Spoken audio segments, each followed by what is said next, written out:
Good afternoon everyone.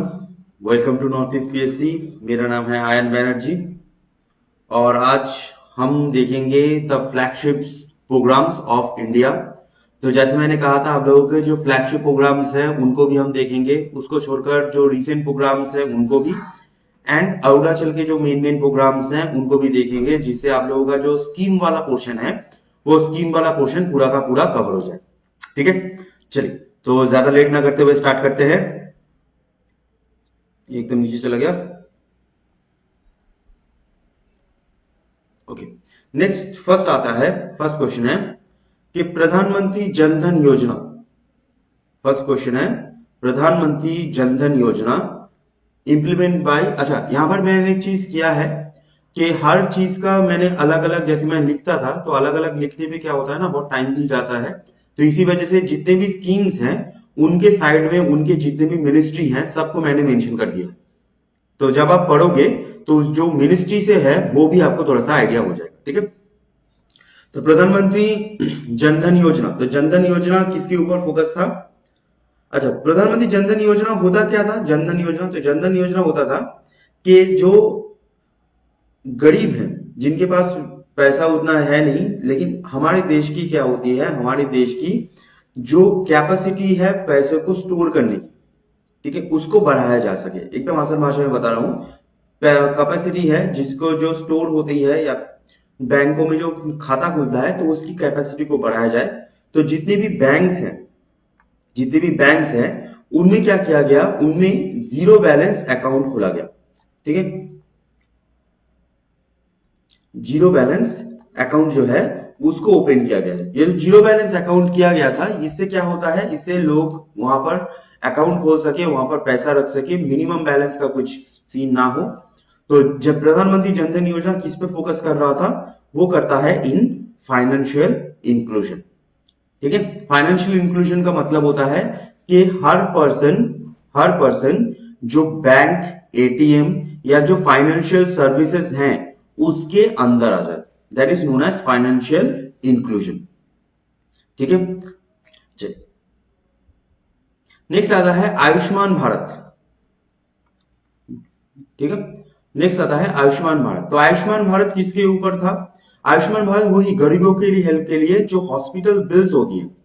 ठीक है, hospital bills. अब हमारे देश में क्या होता है ना, हमारे देश में बहुत सारे ऐसे लोग हैं जो हॉस्पिटल्स जाते हैं, बट हॉस्पिटल्स में जो बिल इतना ज्यादा आता है तो अपनी जो सेवा है या फिर अपनी जो सर्विसेज हैं वो ठीक से नहीं करवा पाते। उनकी जो बीमारी है वो ठीक से इलाज नहीं हो पाती, बिकॉज उनके पास पैसा नहीं है। तो इसी वजह से क्या किया गया, इसी वजह से जो आयुष्मान भारत है, आयुष्मान भारत, तो आयुष्मान भारत को हम बोलते हैं प्रधानमंत्री जन आरोग्य योजना। आरोग्य का मतलब होता है अच्छा होना, जन आरोग्य योजना। तो आयुष्मान भारत में क्या किया गया कि 5 लाख तक इंश्योरेंस कवर प्रोवाइड किया गया। ठीक है, इंश्योरेंस कवर जो है वो प्रोवाइड किया गया, जिससे क्या हो, वहां के जो लोग हैं वो हॉस्पिटल जा सके, अच्छे हॉस्पिटल में जा सके और ये चीजें उनको अच्छे से सर्विस मिल सके।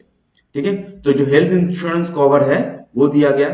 अच्छा, इसको छोड़कर, आयुष्मान भारत को छोड़कर अगर आपको पूछा जाए कि दूसरा और कोई ऐसा स्कीम क्या है इंश्योरेंस कवर का, जी, आप अगर वेस्ट बंगाल में ख्याल करो, ठीक है, अगर आप वेस्ट बंगाल में जाओ तो वेस्ट बंगाल में ऐसा ही एक स्कीम होता है जिसका नाम होता है स्वास्थ्य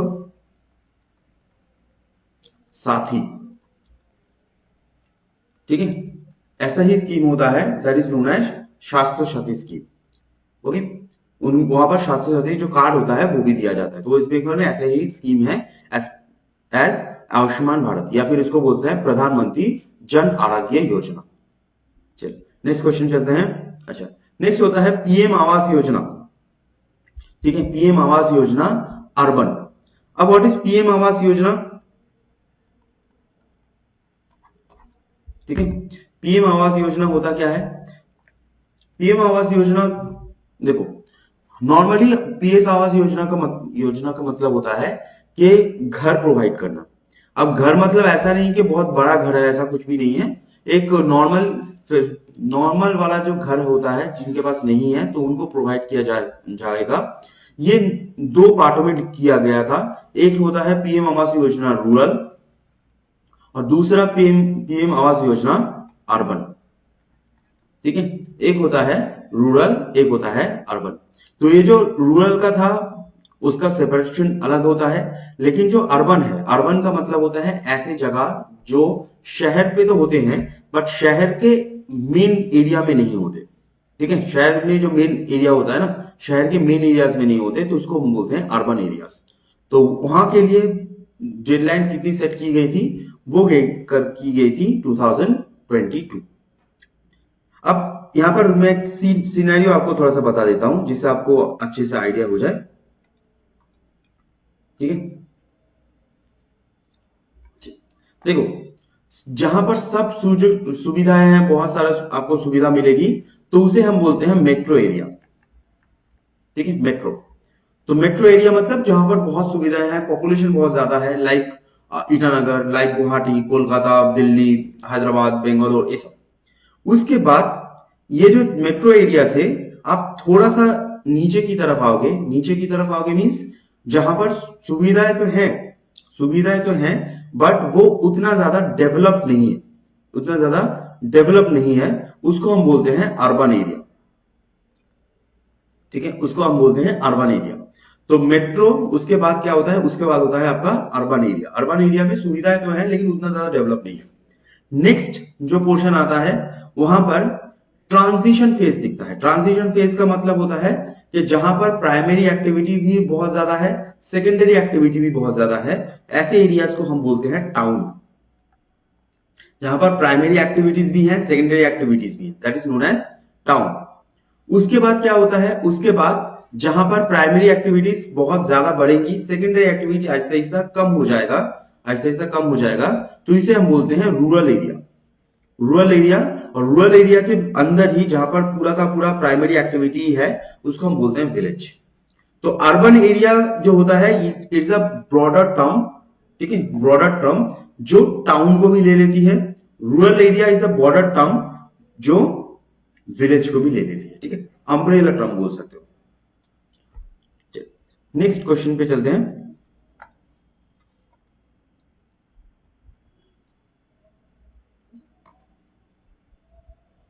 चलिए, नेक्स्ट क्वेश्चन होता है प्रधानमंत्री उज्ज्वला योजना, ministry of petroleum natural gas provides. प्रधानमंत्री उज्ज्वला योजना, तो उज्ज्वला योजना क्या है? उज्ज्वला योजना जानने से पहले आपको एक चीज पता होनी चाहिए, हमारे देश ने एक गोल लिया था, that is known as SDG, sustainable development goal. तो सस्टेनेबल डेवलपमेंट गोल में क्या होता है, वहां पर एक बात की गई थी जिससे कार्बन फुटप्रिंट, कार्बन फुटप्रिंट, ये जो कार्बन फुटप्रिंट है ये कम किया जा सके, और कार्बन फुटप्रिंट को कम किया जा सके। तो यहां पर हमारे देश में बहुत सारे जगह पर आज भी लकड़ियों से सामान होता है, लकड़ियों से जलाया जाता है और लकड़ियों में खाना बनाया जाता है। तो उस चीज को चेंज करने के लिए यहां पर आता है उज्ज्वला योजना। उज्ज्वला योजना क्या करती है कि एलपीजी जो कनेक्शन है वो हर घर में आपको एलपीजी कनेक्शन को स्टोर करवा देती है। अब ये जो एलपीजी कनेक्शन होगा, ये जो एलपीजी कनेक्शन होगा तो ये हर घर में दिया जाता है, ऑब्वियसली बहुत सारे घरों में ये दिया जाता था, और उसके बाद एलपीजी के ऊपर सब्सिडी भी वहां पर प्रोवाइड की जाती थी। ठीक है, सब्सिडी भी प्रोवाइड की जाती थी। अभी क्या हो रहा है, अभी के टाइम में अगर आप देखो तो उतना सब्सिडी प्रोवाइड नहीं किया जा रहा। ये एक आप क्रिटिसिज्म भी बोल सकते हो कि पहले के सब टाइम में उज्ज्वला में जितनी सब्सिडी प्रोवाइड की जा रही थी अभी नहीं किया जा रहा। तो इसी वजह से जो गांव वाले देहात के लोग हैं जिनके घर में एलपीजी कनेक्शन तो आया बट उनका मैक्सिमम जो पैसा है वो चला जाता है एलपीजी गैस में। तो इस वजह से प्रॉब्लम ना हो, तो उनके घर में प्रॉब्लम ना हो, तो इसलिए वो एलपीजी गैस को हटाकर फिर से लकड़ी में ही काम कर रहे हैं।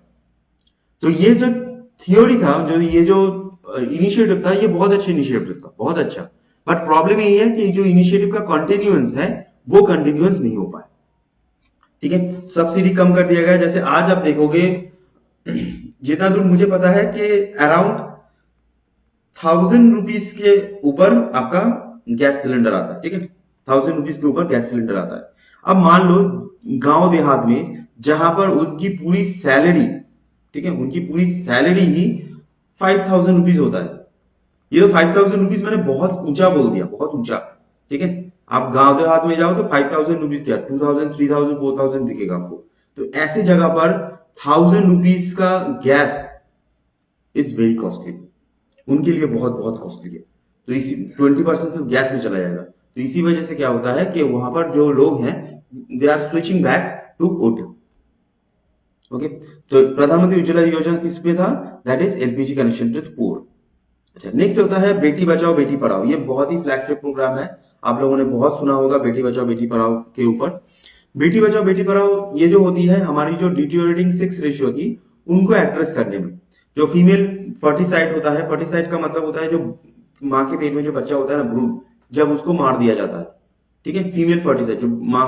तो ये चीजों में एक आती है that is known as Beti Bachao Beti Padhao. ये जो बेटी बचाओ बेटी पढ़ाओ है ये स्टार्टिंग कहां से होती है, अगर स्टार्टिंग कहां से होती है, ये स्टार्टिंग होती है फ्रॉम हरियाणा। ठीक है, हरियाणा के सोनीपत नाम का एक एरिया है होता है सोनीपत। तो हरियाणा के सोनीपत से ये बेटी बचाओ बेटी पढ़ाओ स्टार्ट होता है। तो बेटी बचाओ बेटी पढ़ाओ किसके ऊपर होता है, Beti Bachao that is girl child protection and education. ठीक है, किसने किया है, ministry of women and child development. Ministry of women and child development, ministry जरूर याद रखिएगा, मिनिस्ट्री बहुत इंपॉर्टेंट है, इसी वजह से मैंने मिनिस्ट्री को यहाँ पर इंक्लूड किया है। चलिए नेक्स्ट होता है स्वच्छ भारत मिशन।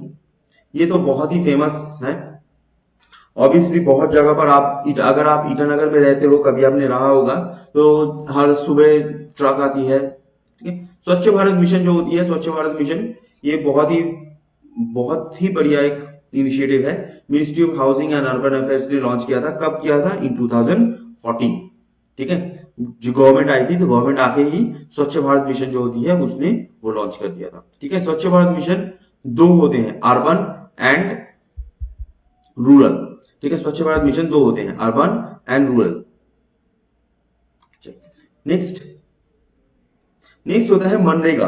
ठीक है, मनरेगा ये जो स्कीम होती है ये आपको पता होगा एम्प्लॉयमेंट गारंटी स्कीम होती है। ठीक है, employment guarantee, Mahatma Gandhi national rural employment guarantee programme जो होती है दैट इज नोन एज मनरेगा। तो मनरेगा में कितने दिन का एम्प्लॉयमेंट होता है, मनरेगा में होता है 100 डेज का। ठीक है, मनरेगा में 100 डेज का एम्प्लॉयमेंट होता है। और इस टाइम जो मनरेगा का फंड है, मनरेगा की जो फंडिंग है उसको कम कर दिया है सरकार ने। ठीक है, ये क्रिटिसिज्म भी है कि मनरेगा का जो फंड है वो कम कर दी थी सरकार। अब यहां पर 3 महीने ही क्यों बात हो रही है, मतलब मान लीजिए 100 डेज, तो 100 डेज ही क्यों, बाकी लोगों का क्या नहीं होगा, नहीं। यहां पर सीन क्या है, यहां पर जो होता है ना मनरेगा जो होती है वो रूरल एम्प्लॉयमेंट से जुड़ा हुआ है। ठीक है, रूरल एम्प्लॉयमेंट। अब रूरल एम्प्लॉयमेंट में सीन क्या है, आपको ये पता होना चाहिए कि रूरल एम्प्लॉयमेंट में जो लोग खेती से ज्यादा जुड़े होते हैं। तो हमारे देश में 2 सीजन होते हैं, एक होता है खारिफ, एक होता है आपका राबी। तो एक होता है मॉनसून के सीजन में, एक होता है आपके विंटर के सीजन में। अभी जो खारिफ वाला सीजन होता है, विंटर वाला सीजन होता है, तो इसमें क्या होता है, इनमें आप 3 मंथ्स का पीरियड मान लो। ठीक है, 3 मंथ्स में इनमें खेती होगी, कटाई होगी, बुनाई होगी, जो भी होगा, तो 3 मंथ्स का पीरियड चला जाएगा। और उसको छोड़कर एक और पोर्शन होता है जिसको हम बोलते हैं जायद। ठीक है, जायद। तो जायद में भी 3 मंथ्स का पोर्शन आपको दिखेगा। तो ये 3 महीने वो खेती करेंगे, 9 महीने खेती करेंगे। और जो टाइम वो खेती नहीं करेंगे उनके उस समय आएगा मनरेगा जो 100 डेज का होगा। ठीक है, तो पूरे साल जो पर्सन है उनको खेती के साथ साथ एम्प्लॉयमेंट भी मिलती रहेगी, तो इसलिए 100 डेज लिया गया। ठीक है, नेक्स्ट होता है प्रधानमंत्री फसल बीमा योजना। प्रधानमंत्री फसल बीमा योजना ये 2018 में आया था। और प्रधानमंत्री फसल बीमा योजना ये जो है ये करेगी कौन, जैसे हमारी आपने सुना होगा LIC होती है, लाइफ इंश्योरेंस कॉर्पोरेशन, GIC होती है, जनरल इंश्योरेंस कॉर्पोरेशन। GIC क्या होती है, GIC बोल दो, GIC जो टेंजिबल ऑब्जेक्ट होते हैं उनके लिए होता है। टेंजिबल ऑब्जेक्ट का मतलब होता है गाड़ी, ठीक है, घर, ये सब। तो फसल बीमा योजना जो थी, फसल बीमा योजना कहां पर फोकस कर रही थी, फसल बीमा योजना, तो फसल बीमा योजना फसल पे फोकस करेगी, एग्रीकल्चर पे फोकस करेगी। तो इसी वजह से यहां पर जो कॉर्पोरेशन पैसा देगा, ठीक है, इंश्योरेंस देगा तो उसका नाम होता था AIC, एग्रीकल्चर इंश्योरेंस कॉर्पोरेशन। ठीक है, 2018 में आई है और ये किस पे फोकस करती है? Crop insurance at low premium. ठीक है, क्रॉप इंश्योरेंस। नॉर्मली वहां पर क्रॉप इंश्योरेंस, दो टाइप के क्रॉप इंश्योरेंस होंगे। एक होता था, एक माना जाता है शॉर्ट क्रॉप। शॉर्ट क्रॉप्स वो होते हैं जिनको 3 महीने लगते हैं, ठीक है, बनने में 3 महीने लगते हैं। और एक होता है लॉन्ग क्रॉप। लॉन्ग क्रॉप वो होता है जिसको बनने में 1 साल लगता है। तो ऐसे दो क्रॉप्स के लिए अलग अलग प्रीमियम होगा। ठीक है, AIC कराएगी एग्रीकल्चर इन सॉरी, एक सेकंड रुकिए।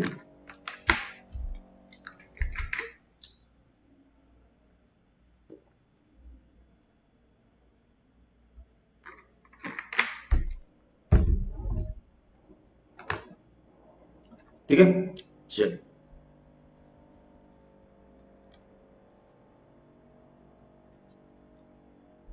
नेक्स्ट क्वेश्चन चलते हैं। Smart cities mission. ठीक है, तो जो स्मार्ट सिटी मिशन है, तो स्मार्ट सिटी मिशन जो होती है, तो स्मार्ट सिटी मिशन में कितने सिटीज को डेवलप किया जाएगा? ठीक है, अब स्मार्ट सिटी मिशन जो होती है वो आपको पता होगा, ईटानगर भी स्मार्ट सिटी होती है। तो स्मार्ट सिटी का मतलब क्या होता है? स्मार्ट सिटी का मतलब होता है जहां पर इंफ्रास्ट्रक्चर को डेवलप किया जाएगा। ठीक है, नेक्स्ट जो वाटर सर्विसेज हैं, वाटर लाइंस जो होती हैं, वाटर लाइंस को डेवलप की जाएगी। कम्युनिकेशन लाइन को डेवलप किया जाएगा। ठीक है, कम्युनिकेशन को डेवलप किया जाएगा। एंड इंफ्रास्ट्रक्चर में ऑब्वियसली रोड, ये सब जो चीजें होती हैं वो तो आती ही आती हैं। तो ईटानगर जो है स्मार्ट सिटी है, तो स्मार्ट सिटी मिशन में कितने सिटीज को और भी डेवलप किया जाएगा? That is 100। ठीक है, 100। तो 100 सिटीज को डेवलप करने की बात की गई है। चलिए नेक्स्ट होता है स्टैंड अप इंडिया। ठीक है, स्टैंड अप इंडिया। तो स्टैंड अप इंडिया जो होती है, स्टैंड अप इंडिया, तो ministry of finance promotes entrepreneurship among. तो ये स्टैंड अप इंडिया किसके लिए है? देखो, एक होता है, आप लोगों ने सुना होगा स्टार्टअप इंडिया। ठीक है, स्टार्टअप इंडिया। अभी जो स्टार्टअप इंडिया है, ये स्टार्टअप इंडिया प्योरली फोकस्ड है एंटरप्रेन्योरशिप में, माने अपना खुद का बिजनेस के लिए। बट यहां पर जो स्टैंड अप इंडिया है, ये भी एंटरप्रेन्योरशिप ही है, बट ये किसके ऊपर फोकस है? ये है SC ST and women, ST SC and females, इनके ऊपर फोकस्ड है। ठीक है, ST SC एंड फीमेल्स इनके ऊपर फोकस्ड है। ओके, चलिए नेक्स्ट आता है PM किसान। PM किसान, तो PM किसान जो है, PM किसान में कहा जा रहा है कि कितना एनुअल इनकम आपको, ठीक है, पर ईयर कितना पैसा आपको दिया जाएगा टू बूस्ट योर एग्रीकल्चर। ठीक है, बूस्ट योर एग्रीकल्चर। हमारे देश में क्या होता है ना, हमारे देश में एग्रीकल्चर पे सबसे ज्यादा लोग रहते हैं, एम्प्लॉयमेंट सबसे ज्यादा एग्रीकल्चर देते हैं। लेकिन प्रॉब्लम ये है कि हमारे देश में एग्रीकल्चर पे उतना ज्यादा फोकस नहीं किया जाता, और जितना भी फोकस होता भी है, एग्रीकल्चर को मॉडर्नाइज नहीं कर पा रहे हैं। ये प्रॉब्लम है इंडिया की, एग्रीकल्चर को ना मॉडर्नाइज नहीं कर पा रहे। और ये जो मॉडर्नाइज नहीं कर पा रहे, इसका बहुत बहुत बड़ा रीजन ये है कि हमारे देश के जो खेतों की साइज है। क्योंकि अगर आप USA में देखो या फिर यूरोप में देखो, तो उनके पास क्या है, लोग बहुत कम है, उनके पास पॉपुलेशन बहुत कम है। तो एक एक पर्सन के पास बहुत बड़ा बड़ा लैंड है, तो जिसमें आप बहुत बड़ी बड़ी ट्रैक्टर्स यूज कर सकते हो, मशीन यूज कर सकते हो, हार्वेस्टर यूज कर सकते हो, बहुत कुछ। बट हमारे देश में क्या है, इतना बड़ा लैंड को ही आप ऐसे टुकड़ों में तोड़ा गया, ऐसे टुकड़ों में तोड़ा हुआ है। अब एक पर्सन हार्वेस्टर यूज करेगा, तो ये पर्सन हार्वेस्टर यूज अगर करेगा तो कहां से करेगा? उसके पास इतना पैसा भी नहीं है। दूसरी चीज होती है कि अगर वो हार्वेस्टर यूज करेगा और दूसरा पर्सन बोल दे कि मैं हार्वेस्टर यूज नहीं करूंगा, तब वो क्या करेगा? इसी वजह से क्या हो रहा है कि जो एग्रीकल्चर है उसको बूस्ट करने के लिए, इरिगेशन को बूस्ट करने के लिए सरकार चाहती है कि इतने ज्यादा पैसा हो सके दिया जाए, जिससे वो अपने आप को बूस्ट कर सके। तो ये कितना दिया जा रहा है PM किसान में? That is 6000 per year. ठीक है, तो PM किसान है तो इसमें 6000 पर ईयर को आपको दिया जाएगा। नेक्स्ट होता है जल जीवन मिशन। जल जीवन मिशन ये बहुत बहुत फेमस है। जल जीवन मिशन द मिनिस्ट्री ऑफ जल शक्ति। ठीक है। मिनिस्ट्रीज, फिर से बोल रहा हूं, मिनिस्ट्रीज पे ध्यान दीजिएगा, मिनिस्ट्रीज बहुत इंपॉर्टेंट है, ठीक है। तो जल जीवन मिशन जो होती है, ऑब्वियसली आपको पता होगा, पाइप वाटर सप्लाई, ठीक है, पाइप वाटर सप्लाई। अब ये जो पाइप वाटर सप्लाई है, ये पीने का पानी है, ठीक है, पीने का पानी है। नेक्स्ट होता है उड़ान। उड़ान, उड़ान का फुल फॉर्म जो होता है, दैट इज उड़े देश का आम नागरिक।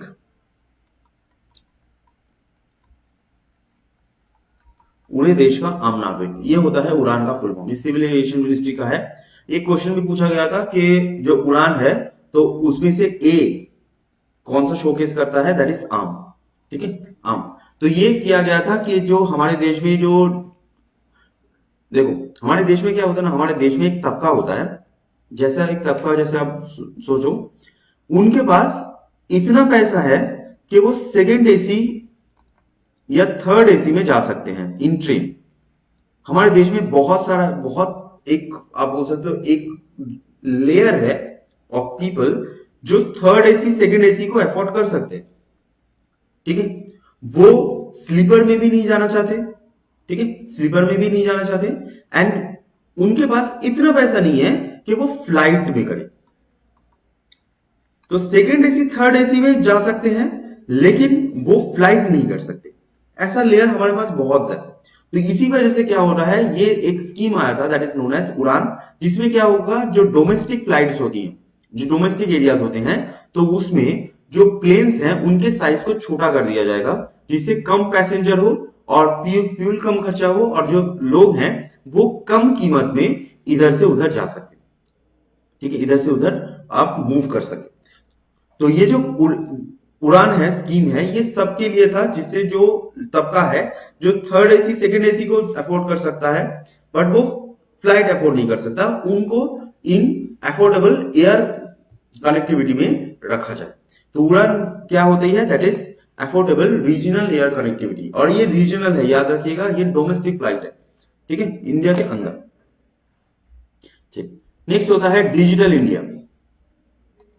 अब डिजिटल इंडिया का जो सीन होता है, आपको पता होगा, डिजिटल इंडिया जो है, डिजिटल इंडिया जो है, वो बहुत सारी चीजों में जो डिजिटल सिस्टम है उसको लाने की बात की है, डिजिटल सिस्टम। अब हमारे देश में डिजिटल इंडिया बहुत अच्छे से काम हुआ है, बहुत सारे लोग बोलते काम नहीं हुआ, बहुत सारे बोलते काम हुआ है। तो देखो, हमारे देश में जो पेमेंट का सिस्टम है, ये डिजिटल इंडिया का है। ये आपको ऑब्वियसली बात है, हमारे देश में यूपीआई जो होती है, वो वर्ल्ड की one of the best system, ठीक है, यूपीआई का सिस्टम, सब जगह पे यूपीआई चलता है, इवन अरुणाचल तो यूपीआई से ही चल रहा है, ठीक है, यूपीआई से ही चल रहा है, ऑटो में हर जगह पर यूपीआई चलता है, ठीक है। यूपीआई पेमेंट सिस्टम यूपीआई है। जो लैंड रिकॉर्ड्स हैं, लैंड रिकॉर्ड्स हैं, वो भी डिजिटल हो चुके हैं, ओके। जैसे आपका जो टोल टैक्स है, हमारे देश में जो टोल टैक्स है, टोल टैक्स क्या है, वो आपको दिखेगा फास्टैग, फास्टैग। तो ऐसे डिजिटल इंडिया जो होती है, डिजिटल इंडिया लॉन्च कहां पर हुई थी, डिजिटल इंडिया लॉन्च होती है इन 2015। अब देखो, एक चीज ये भी आपको याद रखना है कि डिजिटल इंडिया 2015 में लॉन्च हुआ है कि सब कुछ डिजिटल कर दे। 2016 में हमारे पास अफोर्डेबल जो डाटा है वो आना स्टार्ट हुआ है बाय जियो। उसके बाद तो हर कंपनी ने अफोर्डेबल डाटा निकाल दिया है, अभी तो अफोर्डेबल ही डाटा है, ठीक है, 5G लगाओ, हर कंटिन्यूस चलाओ। लेकिन ये 2015-16 में चालू हुआ है, जहां पर 16 में जियो आना स्टार्ट हुआ है। बहुत सारे लोगों को पहले जियो पता ही नहीं था, ठीक है। तो ये डिजिटल इंडिया का बहुत बड़ा शेयर जो जाता है, वो हमारी जो डाटा प्राइस है, इसके ऊपर भी डिजिटल इंडिया बहुत ज्यादा डिपेंड करता है, ठीक है। अगर मान लीजिए आपके पास अभी 249 ठीक है, 249 में आपको 1 GB डेटा मिल जाएगा, लेकिन अगर पहले के जमाने में जाओ तो वही 1 GB डेटा आपको लेने के लिए 500 रुपए देना पड़ेगा। आप बार बार आप इंस्टाग्राम, व्हाट्सएप, फेसबुक इस तो नहीं खोलोगे ना। तो डिजिटल इंडिया में फ्री डाटा का भी बहुत बड़ा योगदान होता है। चलिए, नेक्स्ट होता है सौभाग्य स्कीम। सौभाग्य स्कीम, तो सौभाग्य स्कीम क्या होता है, सौभाग्य स्कीम होता है हाउस होल्ड इलेक्ट्रिफिकेशन, ठीक है, इलेक्ट्रिफिकेशन, और पूरे देश में इलेक्ट्रिफिकेशन हो सके ठीक है, इलेक्ट्रिफिकेशन हो सके, इवन अरुणाचल में भी इलेक्ट्रिफिकेशन बहुत ज्यादा तेजी से हो सके, तो इसी वजह से, ठीक है, हाइड्रो पावर के ऊपर अरुणाचल बहुत ज्यादा फोकस कर रहा है। ठीक है, अरुणाचल बहुत ज्यादा हाइड्रो पावर के ऊपर फोकस कर रहा है, बहुत सारे हाइड्रो पावर प्रोजेक्ट बनने वाले हैं, बहुत सारे डैम्स बनने वाले हैं जिससे इलेक्ट्रिफिकेशन हो सके। तो पूरे इंडिया में जो इलेक्ट्रिफिकेशन होगा दैट इज नोन एज सौभाग्य स्कीम। चलिए नेक्स्ट होता है अमृत। ठीक है, नेक्स्ट होता है अमृत। तो अमृत जो होती है, तो अमृत किसके ऊपर फोकस करती है? सॉरी, ठीक है, अमृत किसके ऊपर फोकस करती है? अमृत फोकस करती है जो अर्बन अर्बन सैनिटेशन है उसके ऊपर। ठीक है, अर्बन सैनिटेशन। अर्बन सैनिटेशन का मतलब होता है जो सुवेज सिस्टम होता है, जो वाटर सप्लाई सिस्टम होता है, जो टैक्स सिस्टम होता है, तो उसको अच्छे से फोकस करने के लिए अमृत सिस्टम लाया गया है, that is urban water and supply and switch. Urban water and supply and switch. चलिए नेक्स्ट, स्किल इंडिया मिशन। ठीक है, स्किल इंडिया मिशन। तो स्किल इंडिया मिशन, ठीक है, स्किल इंडिया मिशन क्या है? स्किल इंडिया मिशन आपको समझ में आ रहा था कि स्किल इंडिया के हमारे देश में क्या होता है, हमारे देश में जो एजुकेशन सिस्टम है ना, प्रॉब्लम यही है कि एजुकेशन सिस्टम और हमारे देश में स्किल सिस्टम दोनों अलग अलग है, दोनों ही बहुत डिफरेंट है। एजुकेशन सिस्टम और स्किल सिस्टम क्या है, दोनों अलग अलग है। तो इस अलग अलग जो गैप है, इस गैप को ब्रिज किया जा सके, इस गैप को कम किया जा सके, तो इसी वजह से क्या हुआ, अलग से स्किल सिस्टम चालू हुआ, this is known as ITI. जो आईटीआई थे, आईटीआई बहुत ज्यादा आगे बढ़ के आए। आईटीआई का मतलब आईआईटी मत समझना, आईटीआई का मतलब होता है जो प्लम्बिंग से रिलेटेड होता है, जो बाकी छोटी छोटी चीजों से, रिपेयरिंग चीजों से रिलेटेड होता है। तो ये जो आईटीआई है, इससे क्या होगा, वो यूथ को ट्रेन कर सकेंगे जिससे वो स्किल डेवलप कर सके, जिससे वो एम्प्लॉयमेंट ले सके। तो skill India train youth in employable skills. Next होता है संसद आदर्श ग्राम योजना। आदर्श ग्राम योजना क्या होता है, that is known as model villages. Model villages का मतलब होता है जहां पर environment and infrastructure, environment and infrastructure, ये दोनों जो चीज हैं, इन दोनों को तालमेल बैठा के चला जाएगा। ठीक है, नेक्स्ट होता है कौशल विकास योजना। कौशल विकास योजना, अब कौशल विकास योजना ये जो है, ये आपको दिखेगी जो कंप्यूटर होती है ना, कंप्यूटर ट्रेनिंग, कंप्यूटर ट्रेनिंग। तो कंप्यूटर ट्रेनिंग जो होती है वो कौशल विकास योजना में आती है। कौशल विकास योजना क्या है, शॉर्ट टर्म स्किल ट्रेनिंग। जो शॉर्ट टर्म मतलब आपको बहुत दिन तक नहीं रहना है, कुछ दिन के लिए आप एक स्किल डेवलप कर लीजिए कंप्यूटर के बेसिस पे, कोडिंग या फिर आप बोल लीजिए टैक्स या टैली ERP9, तो ये सब जो चीजें होती हैं, तो ये कौशल विकास योजना में बहुत काम देती है। तो शॉर्ट टर्म।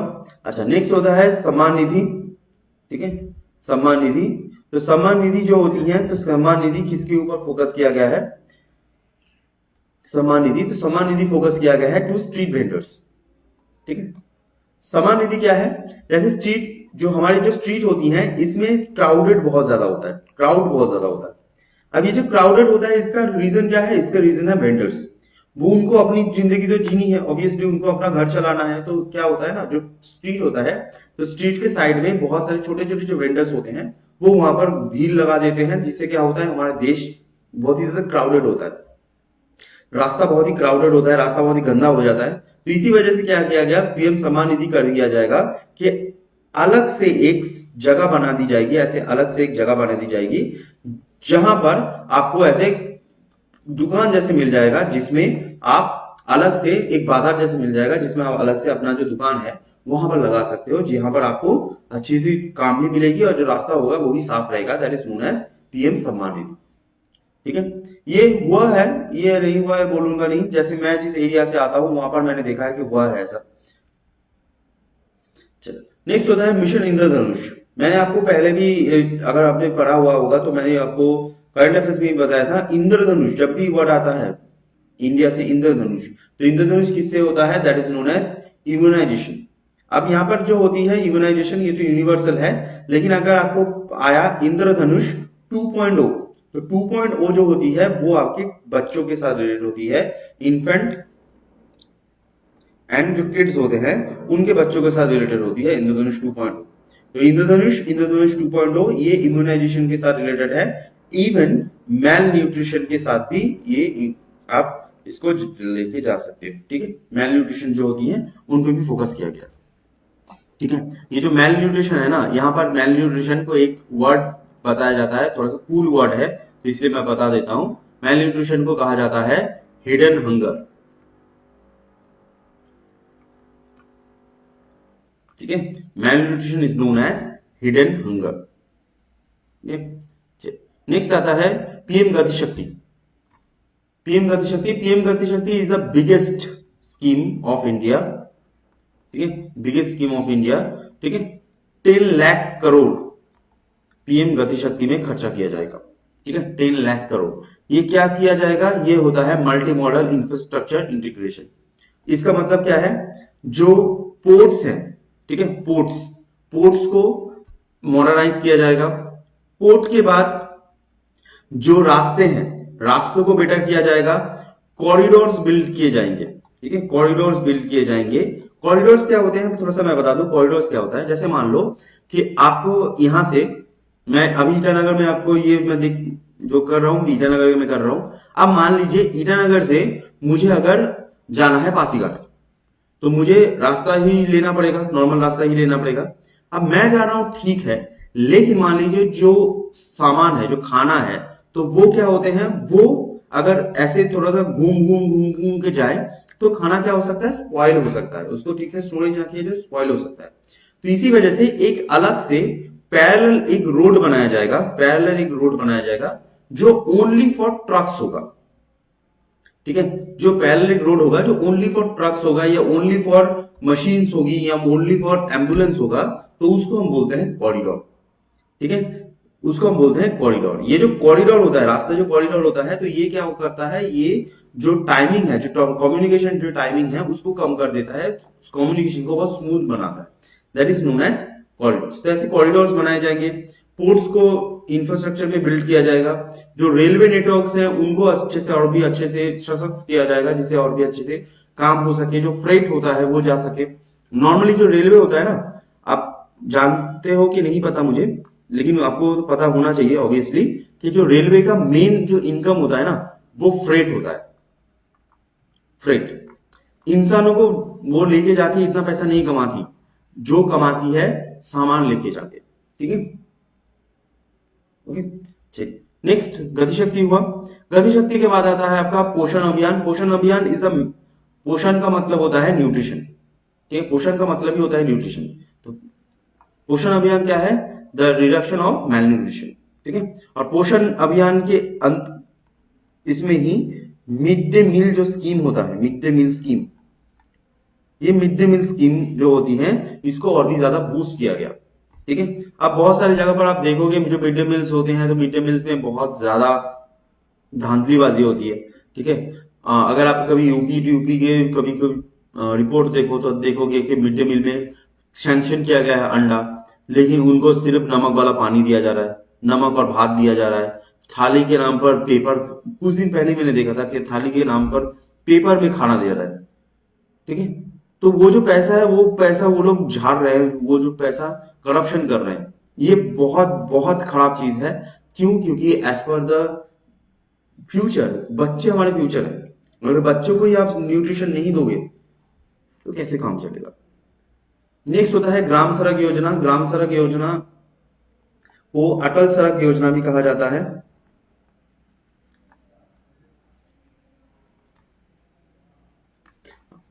हर दिन इंडिया में हर दिन 14 किलोमीटर रास्ता बनता है। ठीक है, इंडिया में हर दिन एवरी डे 14 किलोमीटर रास्ता बनता है। तो ये ग्राम सड़क योजना किसके लिए है, दैट इज रूरल जो रोड कनेक्टिविटी होती है। सड़क मत समझ ही गए होंगे आप, जो रूरल रोड कनेक्टिविटी है, तो rural road connectivity that is Gram Sadak Yojana. Next PM Kusum. PM Kusum, PM Kusum जो होती है रिन्यूएबल एनर्जी के साथ रिलेटेड है, that is solar pumps and renewable energy of farmers. Kusum is another word for sun. चलिए नेक्स्ट होता है नेशनल हेल्थ मिशन, ठीक है, एनएचएम, नेशनल हेल्थ मिशन। तो नेशनल हेल्थ मिशन जो होती है वो कौन से बॉडीज जुड़ी हुई होती है, कौन सी bodies, that is NHRM, NRHM and NUHM. ये जो चीजें होती हैं वो नेशनल हेल्थ मिशन के साथ जुड़ी होती है। मैं थोड़ा सा जल्दी कर रहा हूँ क्योंकि ये जो चीजें हैं ये आप ये चीज देख के ही आप समझ जाओगे, क्योंकि पहले पहले जो चीजें हैं तो हमने वैसे ही बताया था कि उससे जोड़कर आप देख सकते हो, ठीक है। नेक्स्ट होता है हृदय। हृदय हृदय स्कीम क्या है, heritage cities development, heritage city. तो हमारे देश में क्या होता है ना, हमारे देश में ऐसी कुछ सिटीज हैं, जैसे मैं कुछ सिटीज का आपका एग्जांपल देता हूं। हम्पी, ओके, हम्पी को छोड़कर महाबलीपुरम, महाबलीपुरम, उसको छोड़कर आपका औरंगाबाद, औरंगाबाद, उदयपुर। तो ऐसे बहुत सारे सिटीज हैं जो नेशनल हेरिटेज जो मॉन्यूमेंट्स होते हैं उनसे भरे पड़े हैं। तो जो हेरिटेज होता है, जो अगर वो मॉन्यूमेंट्स को अच्छे से वो कीप करे और अच्छे से उसको डेवलप करे, तो इससे क्या होगा, जो हमारी जो टूरिज्म है वो कंटिन्यूस बढ़ती रहेगी और इंडिया का जो सॉफ्ट पावर है, सॉफ्ट पावर भी बढ़ता रहेगा। तो इसी वजह से क्या होता है, जो हृदय स्कीम है इसको लाया गया, ठीक है। चलिए, नेक्स्ट होता है नेशनल क्लीन एयर प्रोग्राम। तो नेशनल क्लीन एयर प्रोग्राम में जो पीएम 2.5 है, पीएम होता है पार्टिकुलेट मैटर,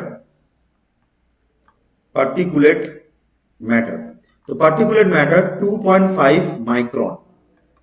अगर कोई चीज है जो पार्टिकुलेट मैटर 2.5 माइक्रोन से ज्यादा है तो वो पीएम 2.5 में आ जाती है। तो पीएम 2.5 को कम करने के लिए, क्योंकि हमारे देश में आपको पता होगा दिल्ली हरियाणा ये जो हाल क्या है, इवन सिर्फ दिल्ली हरियाणा की बात नहीं है, पूरे इंडिया में ही अगर आपको क्लीन एयर लेना है तो आपको पहाड़ में ही जाना पड़ेगा, बाकी आपको नीचे क्लीन एयर नहीं मिलेगा।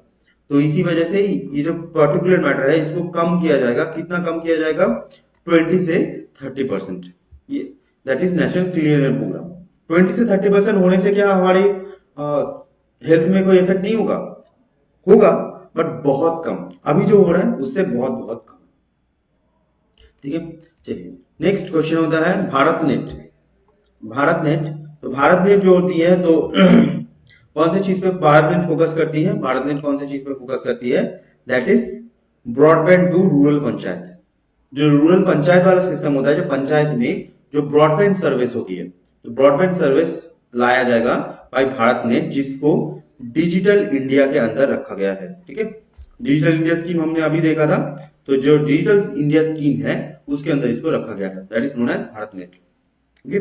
चलिए, तो ये आपके मेन कुछ फ्लैगशिप प्रोग्राम्स होते हैं जो आपको पता होनी चाहिए, फ्लैगशिप प्रोग्राम्स है। नेक्स्ट क्लासेस में हम और भी चीजों को यहाँ पर इंक्लूड करेंगे,